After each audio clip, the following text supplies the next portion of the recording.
রানীনগর থানার বংশীবদনপুর এলাকায় এক ভারতীয় সেনার বাড়িতে চুরির ঘটনায় চাঞ্চল্যের সৃষ্টি।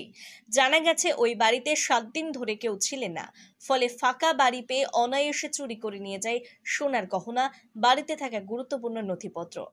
ঘটনা জানাজানি হতেই বংশীবদনপুর এলাকায় ব্যাপক চাঞ্চল্যের সৃষ্টি হয়। খবর পেয়ে ঘটনাস্থলে পৌঁছয় রানীনগর থানার পুলিশ প্রশাসন। স্থানীয় সূত্রে জানা গেছে, ভারতীয় সেনায় কর্মরত প্রবীর গুপ্ত চাকরি করার সুবাদে তিনি বাড়িতে থাকেন না। তার বৃদ্ধা মা আরতি গুপ্ত ওই বাড়িতে একাই থাকতেন। গত 7 দিন ধরে আরতি গুপ্ত দৌলতাবাদ এলাকায় নিজের মেয়ের বাড়িতে বেড়াতে গিয়েছিলেন। তারপরেই আজ শনিবার সকালে চুরির ঘটনা জানতে পেরে বাড়ি ফিরে আসেন। পাড়ার এক বাসিন্দা ছাগল খুঁজতে গিয়ে দরজা ভাঙা দেখতে পায়। তারপরে অন্যান্য গ্রামবাসীদের জানান।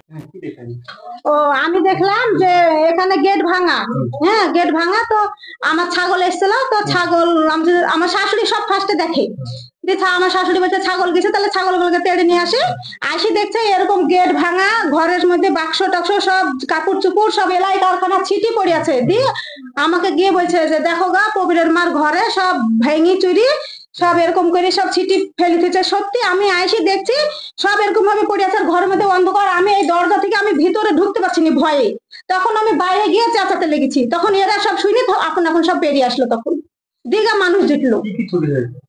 কি কি চুরি কি যে ছিল ঘরে, বাক্সতে ব্যাগে কি ছিল, গয়না কাটি টাকা পয়সা, আমরা তো ধরেন জানি না, মানে ওদের জিনিস ওরাই বলতে পারবে। সেটাও বলতে পারবো না, এখন বাহিরকার লোক কি ওদের নিজের লোক কি কোথাকার মানুষ সেটাও বলতে পারবো না। একজন পাড়াপতি হিসেবে কি চাইছেন?